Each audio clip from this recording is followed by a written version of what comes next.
Olá a todos e bem-vindos a mais um webinar TopSolid. Hoje vou falar de algumas dicas que podem usar na programação de peças de torno-fresagem que vos podem permitir poupar tempo e aumentar o controle do processo produtivo. Qualquer dúvida que surja durante o webinar podem escrever no chat que se encontra do vosso lado direito, na barra de diálogo. O vosso microfone estará desligado por definição. No webinar de hoje irei mostrar como tomar partido de algumas funções existentes no TopSolid que são importantes no controle do resultado do processo produtivo. Irei, portanto, falar sobretudo sobre ciclos de torneamento e fresagem, compensação do ciclo do caminho da ferramenta e outras dicas interessantes. Compensação da ferramenta em torneamento. Este é um tópico por vezes incompreendido por alguns operadores e programadores de torno. No entanto, esta função permite corrigir facilmente geometrias cónicas, chanfros e arcos. Podem ver aqui um esquema sobre os pontos de controle de uma plaquete e ainda um exemplo do tipo de ferramentas que a usam. Neste caso, pode-se dizer que é um ponto de controle mais usado em torneamento, o P3. Neste caso, podemos ver aqui na imagem o tipo de ferramentas que usam o P3, ou seja, o ponto 3 é o ponto virtual na ponta da plaquete. Para demonstrar como ativar a compensação e em que zonas é que são importantes, tenho aqui um pequeno exemplo que vos posso mostrar. Ou seja, a compensação é ativa aqui neste checkbox. Portanto, pode usar três tipos de compensação. A original, basicamente, que é o perfil da geometria sem ser corrigida de acordo com o raio da plaquete. O corrected ou ao desgaste. Ou seja, aqui as mais usadas é a corrected, ou seja, o caminho da geometria da peça corrigida e o caminho ao desgaste da plaquete. Como veem aqui na zona dos raios é onde poderá existir, ser útil corrigir o raio da plaquete e também aqui na zona cônica.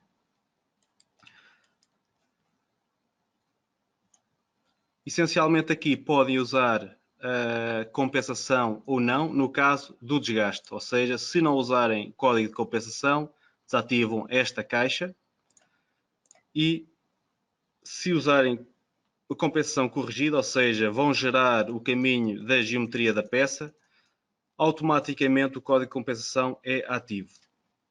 E aqui em baixo é introduzido automaticamente o raio da plaquete. Se quiserem alterar ou aumentar um bocadinho o raio de compensação, podem fazer aqui. Essencialmente depois no código gerado, o que vos aparecerá será então a compensação, o código de compensação no respectivo caminho, ou G41 ou G42, caso seja um contorno ou uma compensação à direita ou à esquerda do caminho.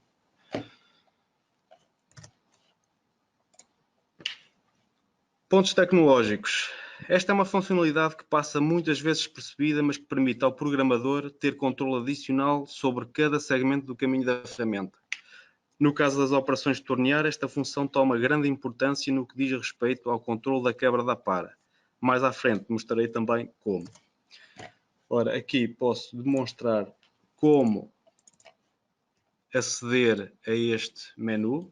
Basicamente, temos que ter o caminho da operação visível e com o botão direito ativamos os pontos tecnológicos. Aqui temos a hipótese de adicionar um ponto da trajetória.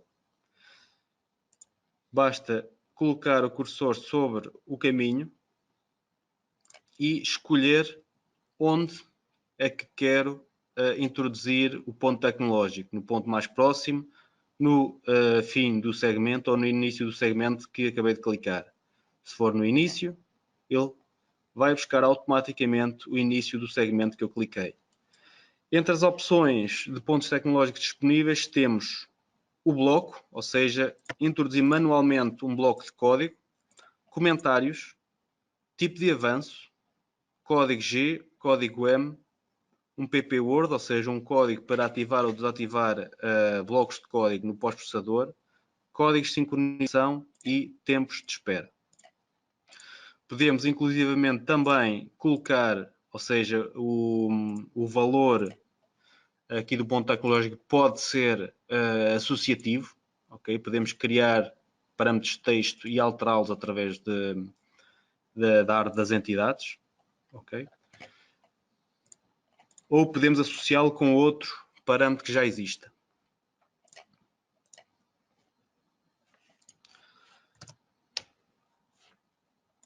De seguida, vou-vos falar sobre os ciclos de torneamento. Os ciclos de torneamento podem ser usados para melhorar a leitura da operação por parte do operador de máquina, mas também podem ser úteis no caso de haver limitação na capacidade de armazenamento do controlador, uma vez que o ciclo de torneamento resulta em poucos blocos de código. Nestes ciclos é possível também usar compensação da ferramenta. Demonstrando então como ativar os ciclos de torneamento. Basta fazer uma operação de desbaste e dentro das definições da operação temos aqui a possibilidade de ativar o código, o ciclo, neste caso o ciclo de desbaste.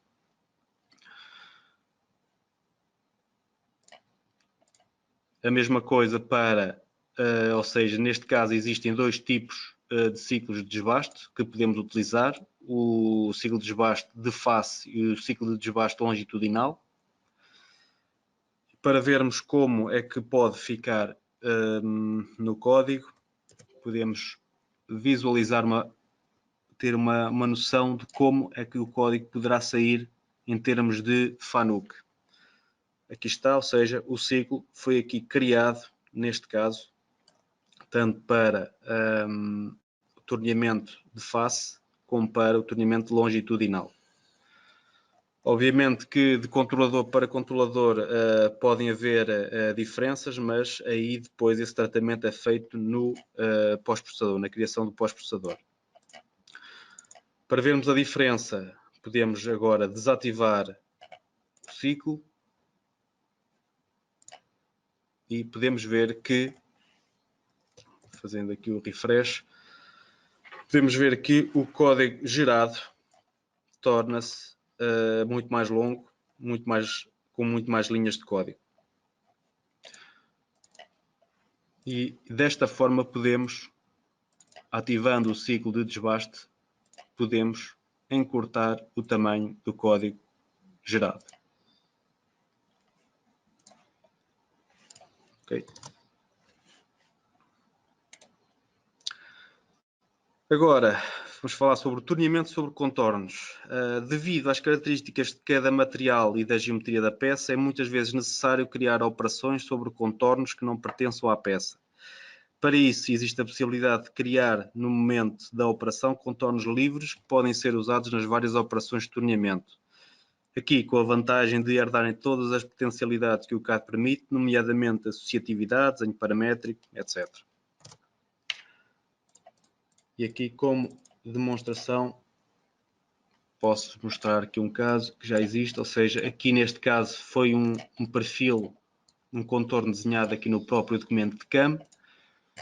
Para desenharmos outro perfil, podemos criar aqui no ambiente CAD deste documento um sketch.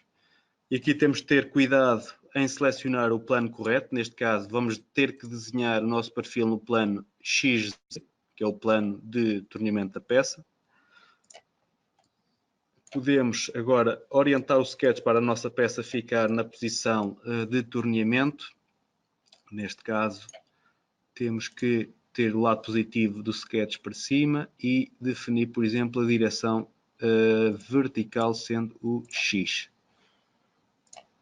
Okay? Desta forma, vou desenhar no plano de torneamento. Neste caso, posso criar aqui o contorno que bem entender. Posso associá-lo à geometria da peça. Enfim, posso colocar aqui os parâmetros que eu quiser.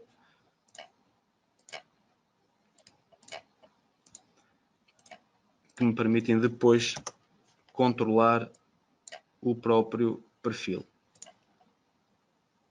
Por exemplo, esta distância aqui.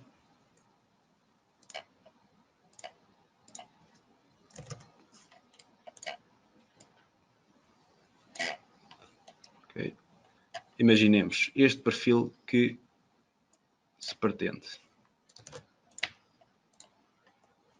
Voltamos ao nosso ambiente de cam e agora posso usar aquele perfil para tornear a peça.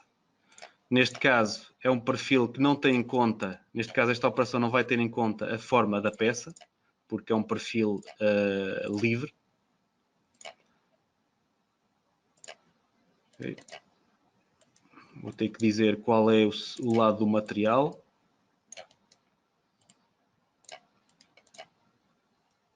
Imaginemos, ou seja, tenho esta primeira operação baseada neste perfil e a segunda operação baseada neste. Ou seja, propriamente sem ter que editar o sketch, posso editar algumas cotas do sketch, nomeadamente o diâmetro, imaginemos.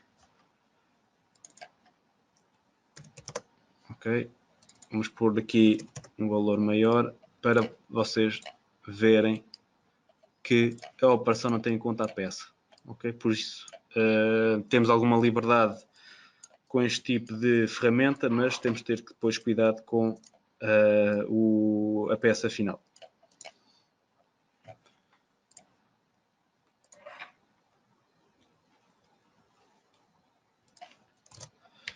De seguida, quero-vos falar sobre o torneamento de rasgos e canais. Os rasgos ou canais são muitas vezes geometrias onde é necessário respeitar determinante toleranciamento. Por esta razão, é bastante mais fácil controlar ambos os lados da plaquete de ranhurar. Assim, é possível afinar individualmente paredes do rasgo ou canal. Como referi no início, mostro também aqui, neste caso particular, uma forma simples de controlar a quebra de par introduzindo um ponto tecnológico no fundo do rasgo.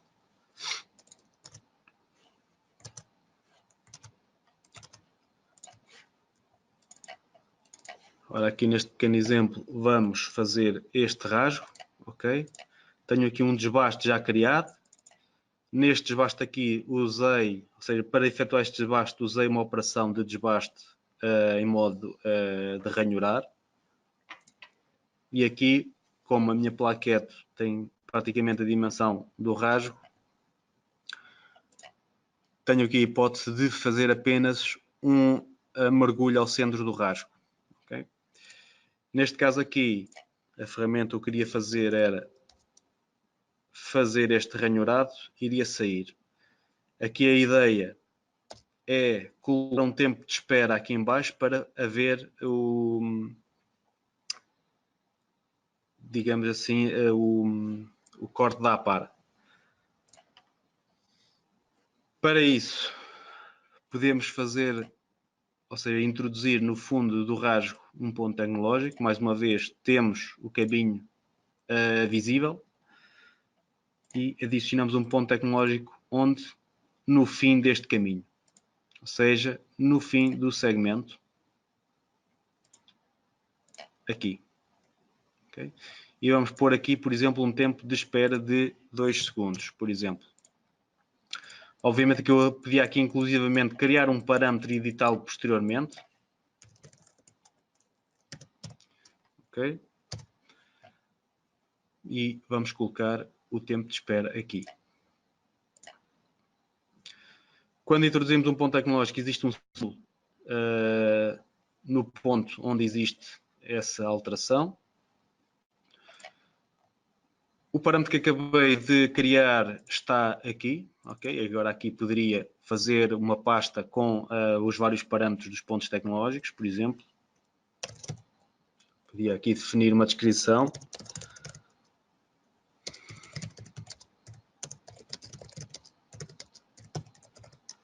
Por exemplo, ok, e alterar este valor sempre que entendesse.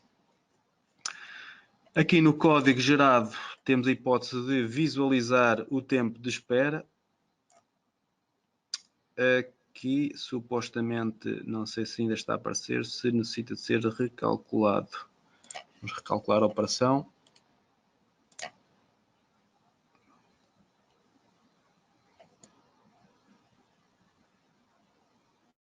E aqui, alguns, deveremos ver o tempo de paragem de 2 segundos.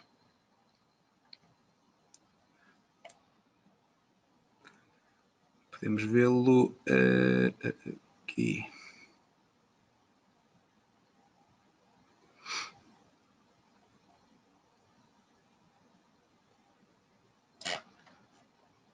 Ou seja, aqui temos o rasgo, exatamente. Ou seja, aqui o tempo de espera igual a 2 segundos.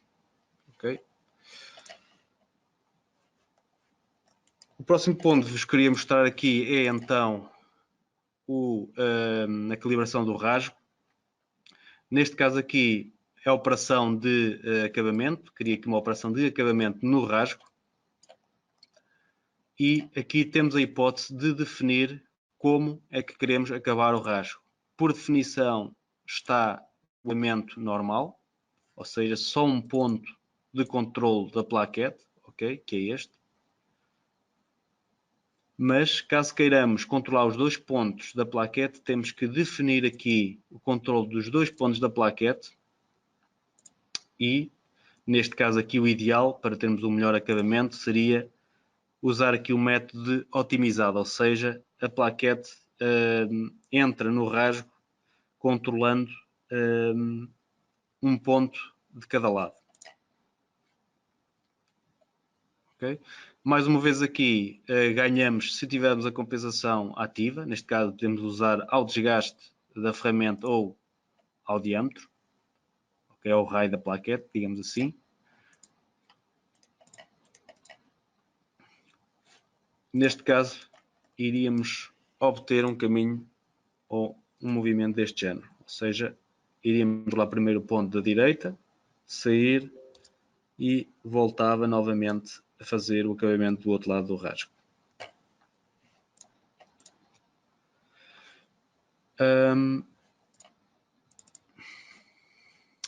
Caso queiramos trocar os pontos de controle, ou seja, a sequência de controle dos pontos, podemos fazer facilmente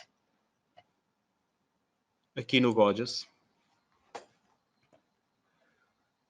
E aqui temos a hipótese, inclusivamente, de trocar o ponto de controle. No primeiro ponto deste webinar não cheguei a referir, mas é aqui que conseguimos trocar o ponto de controle da plaquete.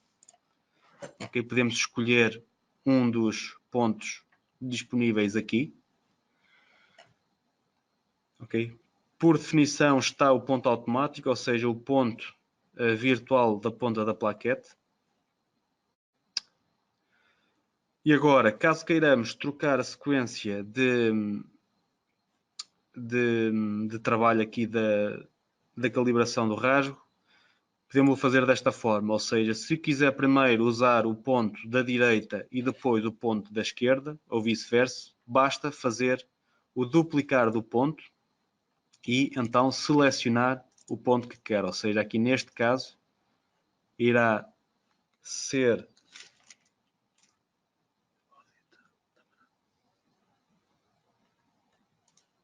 somente, parece que temos aqui problemas técnicos no som.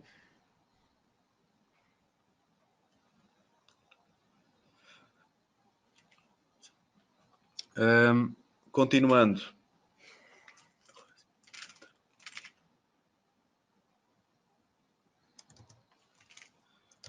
Ok, continuando aqui com a minha explicação, ou seja, podemos trocar ou alterar a sequência da operação, criando aqui um ponto duplicado daquele que já tínhamos.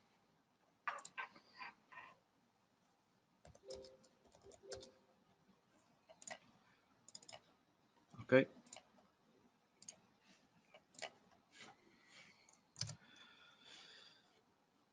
Ora, de seguida, vou-vos falar aqui nos ciclos de torno-fresagem.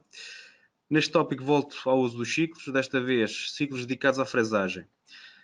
Em operações de torno-fresagem é possível usar compensação de ferramenta e operações 2D usando estes ciclos que estão disponíveis em alguns controladores, nomeadamente Fanuc e Siemens.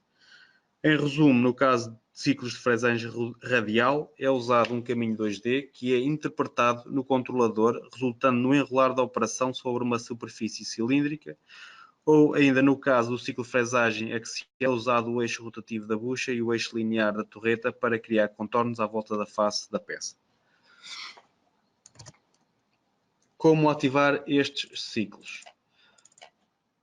Basicamente aqui, podemos usar uma operação 2D em quarto eixo, ou na face, ou de forma radial, ok? Aqui, por exemplo, foi usado um side milling neste contorno. E aqui na parte dos multi-eixos temos a opção de ativar o ciclo da operação de fresagem. Neste caso aqui permite, ou seja, ativando o ciclo é permitido usarmos a compensação, neste caso, ok? Posso usar compensação corrigida ao desgaste ou outra. E dessa forma temos, tanto nas operações radiais como nas operações axiais, a possibilidade de ativar o ciclo, ok? Ou seja, tem designações diferentes. Aqui nas operações na face, a designação é esta, Transformation from Milling to Turning. E nas operações de fresagem radial temos aqui outra designação que é enviar ciclo. Neste caso aqui podemos pré-visualizar como fica o nosso código gerado. E essencialmente temos aqui para fresagem radial a chamada do ciclo, aqui, ou seja, como podem ver, o código gerado tem poucos blocos de código, ok? Que é o que os ciclos permitem fazer. E ainda temos aqui a chamada do outro ciclo, o ciclo de fresagem axial, neste caso na Fanuc G112, ou G12.1. Para compreendermos aqui a diferença entre a ativação do ciclo ou não, posso também demonstrar como fazer isto sem o ciclo. E aqui podemos ver que na segunda operação temos muito mais linhas de código geradas. Se o controlador não possibilitar o lançamento dos ciclos, podemos otimizar o caminho fazendo o quê? Aqui nos strokes, na zona dos strokes do quarto eixo, podemos desativar estas opções que vêm por definição, que é partir o caminho, ou seja, o que faz é, neste caso, existe a geração de vários pontos do caminho, desativando estas duas opções, ou seja, partir o caminho para o avanço de trabalho e para o avanço rápido, podemos encurtar relativamente, na medida do possível, o tamanho da nossa operação. Ou seja, basicamente aqui temos uma operação mais curta. Ou seja, obviamente que aqui temos um arco, ou seja, neste arco aqui é partido em vários pontos, mas aqui não há nada a fazer. Mas desta forma aqui conseguimos ter um código mais compacto se não conseguirmos usar os ciclos. Outra situação a referir é o side milling, por exemplo, nas faces, ou seja, aqui normalmente, por definição, a ferramenta entra sobre a face. Aqui mais uma dica é a ativação da entrada no contorno através de um vértice. Okay? Para isso, basta ativarem aqui a opção de entrada no vértice, que está aqui, ou seja, lead in, lead out. entrar no primeiro vértice do segmento selecionado. Okay? Se eu selecionar outra face, o tipo de entrada será no primeiro vértice da face. Okay? E sim, desta forma conseguimos entrar no contorno fora, digamos que da face.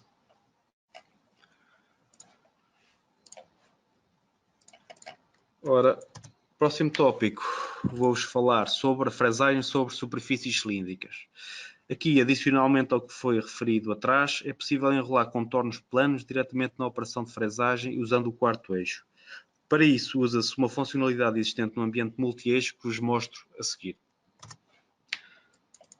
Ou seja, aqui um bocadinho, voltando a falar no que vimos no tópico anterior, temos a possibilidade de fazer operações diretamente sobre os contornos da peça ou então sobre contornos planos.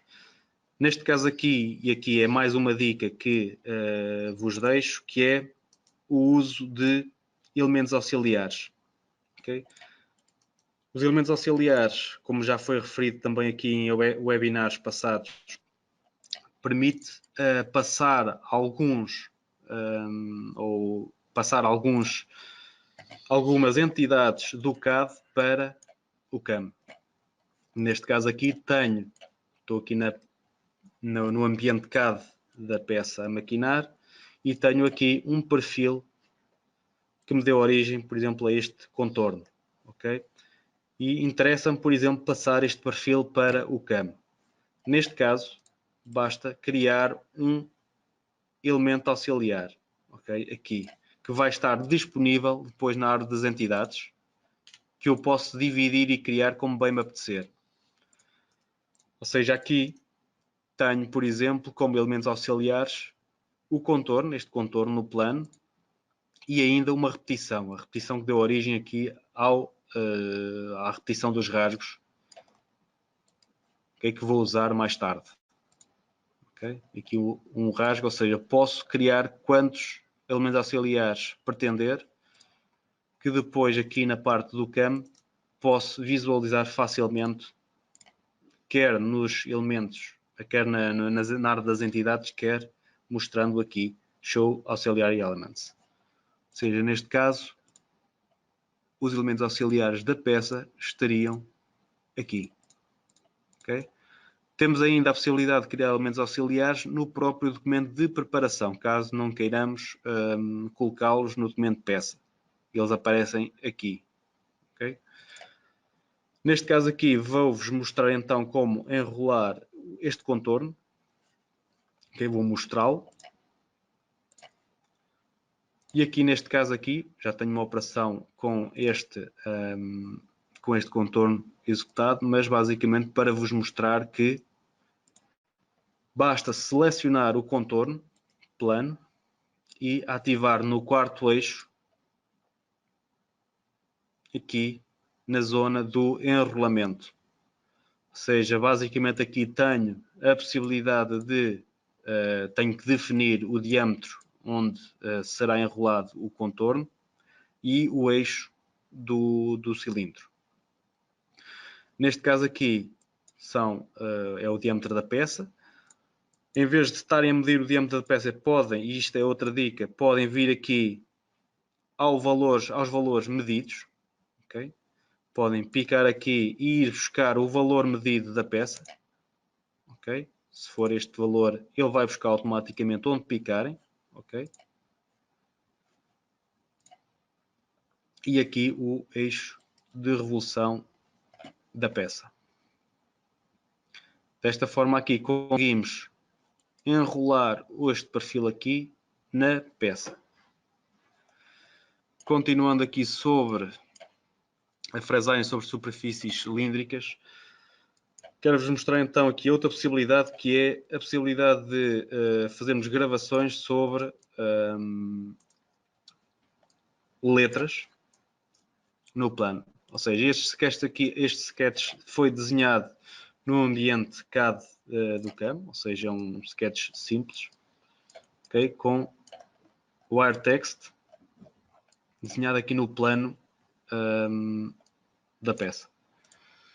Basicamente vamos querer fazer a gravação destas letras. Mais uma vez, basta criarmos neste caso, a operação de gravação. A gravação em si, a operação de gravação não tem a possibilidade de usarmos o quarto eixo radialmente, ok? Portanto, para fazermos a gravação de letras, temos que usar o slot milling. No slot milling, mais uma vez, selecionamos o sketch, enrolar, e da mesma forma que demonstrei anteriormente, selecionamos qual o diâmetro, ou seja, definimos qual o diâmetro, o valor do diâmetro a enrolar. Mais uma vez aqui, measure este diâmetro aqui, eixo, o eixo de revolução. Desta forma aqui, estas letras são enroladas no cilindro. Mais uma vez, usando o measure, podemos definir aqui as altitudes, ok? Podemos aqui, por exemplo, definir a altitude de início. Imaginem que quero usar aqui este valor aqui, ou seja, o valor do raio mais qualquer coisa, ou seja, o valor do raio mais qualquer coisa, ou seja, posso usar aqui, isto lá está, é uma novidade que foi falada já em webinars anteriores, mas posso definir qual o deslocamento adicional às minhas altitudes, ou seja, aqui a dica é usarem o measure ou associative value. O associative value o que faz é associarem-vos a distância medida aqui, ok, ao diâmetro. Neste caso aqui fica paramétrico, ok. Podem usar um ou outro. Neste caso aqui ficamos com mais liberdade se usarmos o measure. Ok, e desta forma podemos facilmente introduzir aqui valores clicando apenas na geometria. Ora, muito bem, passemos ao próximo tópico. Repetição das operações de fresagem indexadas. As peças trabalhadas em torno de fresagem apresentam muitas vezes padrões que se podem usar na programação da peça, permitindo poupar tempo e esforço de trabalho. De seguida, mostro como efetuar a repetição de operações em torno de fresagem. Então, vamos voltar ao nosso ambiente de CAM. E aqui, para vos mostrar como efetuar a repetição em torno de fresagem. Se o fizermos diretamente sobre a operação, neste caso imagine-se que eu quero usar esta operação e quero repeti-la. Se o fizer por aqui, não vou ter sucesso naquilo que vou fazer. Porquê? Já vamos ver. Então vamos criar aqui um ciclo, um padrão. Ok, imaginemos que é este padrão. Ora,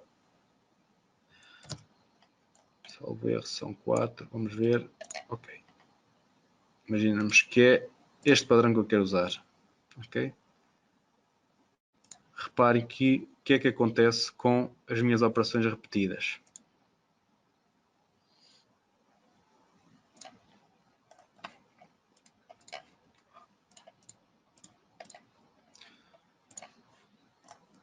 Aqui, basicamente, a repetição é feita com o mesmo sistema de coordenadas, ok? Com o mesmo plano de trabalho. Ou seja, não é isso que nós queremos. Para fazermos a repetição em quarto eixo, não podemos fazer a repetição da operação.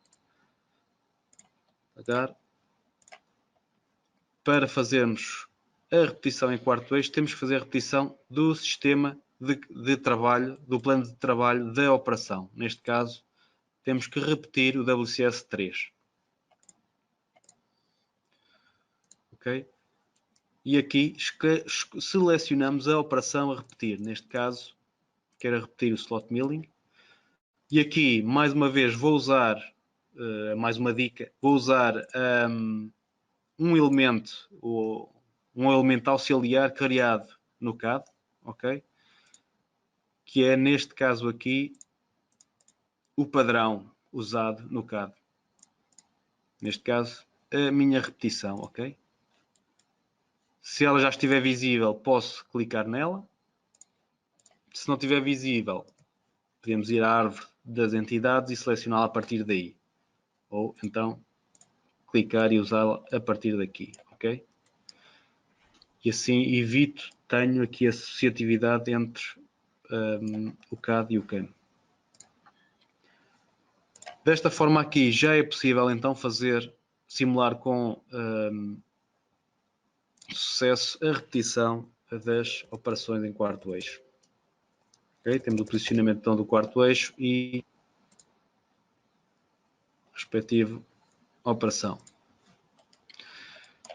Aqui temos de ter cuidado depois, porque se voltarmos a usar o plano de trabalho WCS3, a operação será repetida. Okay?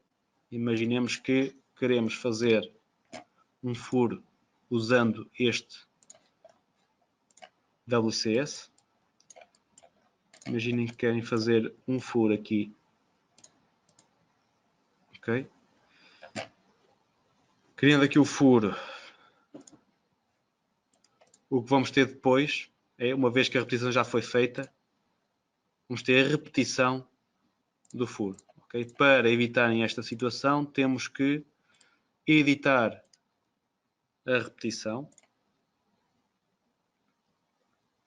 Neste caso aqui, editar a repetição e desativar a operação. Se quisermos apenas aquela operação que inicialmente repetimos. Okay? E assim, desta forma, podemos fazer a repetição em quarto eixo.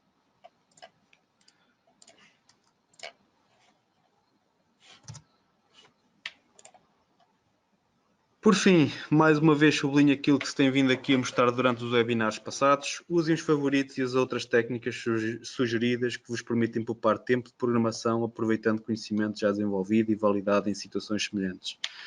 Isto é, usem os parâmetros associativos, variáveis de ferramentas, favoritos, predefinição das operações e os elementos auxiliares. Chegamos ao fim deste webinar. É tempo agora de responder algumas questões, se as houver. Podem-nas fazer agora no chat do webinar. Vamos ver então as questões que existem.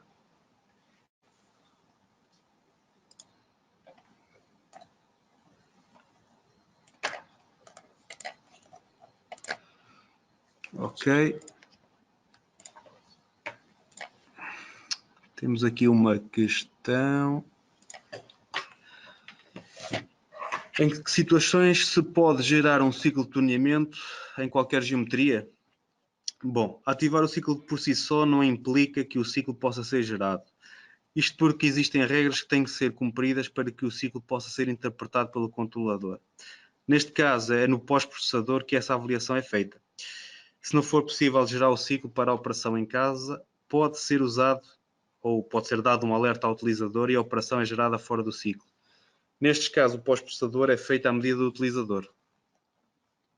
Ou seja, quando criamos a operação para ser transformada em ciclo, temos de ter em conta algumas regras. Essas regras podem ser definidas automaticamente através de um favorito, por exemplo, ou de uma operação pré-definida. Próxima questão, ok, aqui mais uma. Os pontos tecnológicos são associativos? Se o caminho da ferramenta for alterado, o ponto mantém-se? Aqui a resposta é sim, por definição é associativo, mas podemos ver aqui um exemplo. Ou seja, aqui no caso, imaginemos da primeira operação, se definirmos, por exemplo, aqui um ponto associativo no meio, aqui um ponto tecnológico, imaginemos aqui, e colocarmos aqui um valor de espera, e agora alterarmos o caminho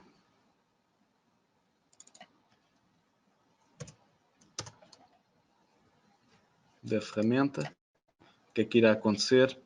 Ou seja, aqui o ponto tecnológico mantém-se, embora possa ser alterado ligeiramente de sítio.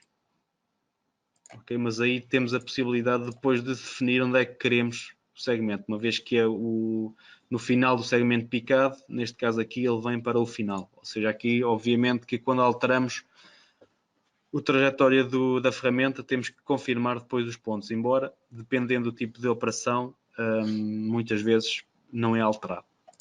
Ok? Pronto, termino então agradecendo a vossa participação. Até à próxima. Se entretanto surgir alguma questão, façam-na chegar através dos contactos aqui disponibilizados.